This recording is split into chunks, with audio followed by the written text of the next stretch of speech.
Did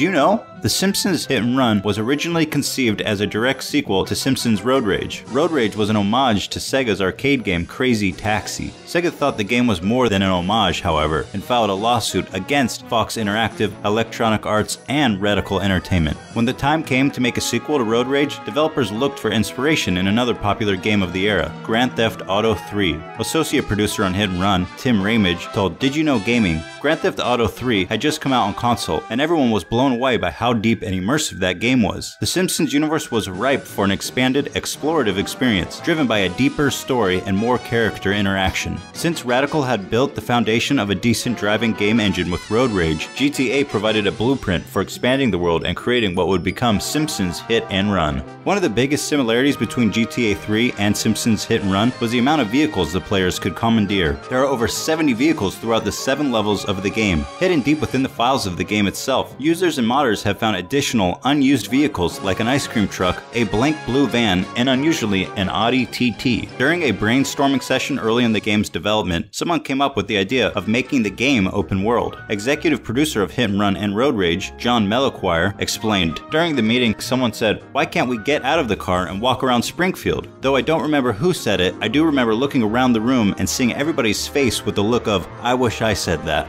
We spent the next several hours discussing how could we do this with the current engine, and what types of game could we do if we decided to go down this path. When the ability to kick other characters was added to the game, many of the game's creators and playtesters tried it out by having Homer kick Marge. It was such a ridiculous thing to do in the context of the show that everybody seemed drawn to it. They made a rule though, no one could make Homer kick Marge in front of Matt Groening. But as John Mellequire explained, when Matt Groening first tried out the new kicking ability, the first thing he did was beat the crap out of Marge. Literally kicked her down the street from their house to the Quickie Mart. Though the makers of the game knew they had something special with Hit and Run, they assumed the game would receive lower ratings from critics. As Tim Ramage puts it, the team also figured that Hit and Run, regardless of the depth of content and how good the game was, would automatically be docked 1 to 2 points by reviewers because of the franchise's less than stellar history with games. For the game's release outside the United States, it received several edits due to objectionable content. Some examples are a clip of Apu saying, "Hey, move it, Whitey!" and one clip from the buzzer of the Legitimate Businessman Social Club that said, "Don't come in here. We're making sausage. Man sausages." Hit and Run has many cheats, including ways to bring up different character models and make changes to the way your car controls. By using some of these cheats, players have managed to access restricted areas of the game, uncovering unused game assets and strange glitches.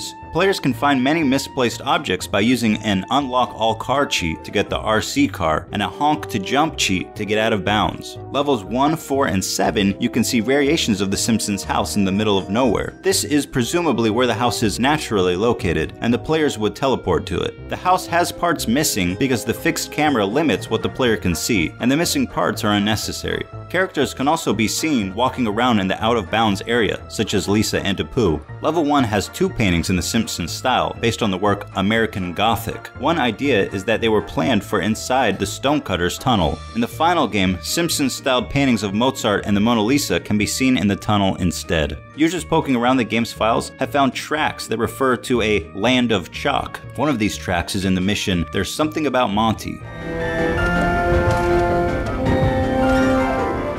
Though we never see a land of chocolate in Hit and Run, there is a land of chocolate level in the Simpsons game. Interestingly, parts of the Hit and Run track are played in the land of chocolate, despite the Simpsons game releasing 4 years after Hit and Run and having a different developer and publisher. This could mean that Hit and Run was planned to have a land of chocolate stage or mission as well. There are many Easter eggs in the game. If your system's internal clock is set to either October 31st, the last Thursday of November, or December 25th, the game's main menu will feature a Halloween, Thanksgiving, or Christmas theme.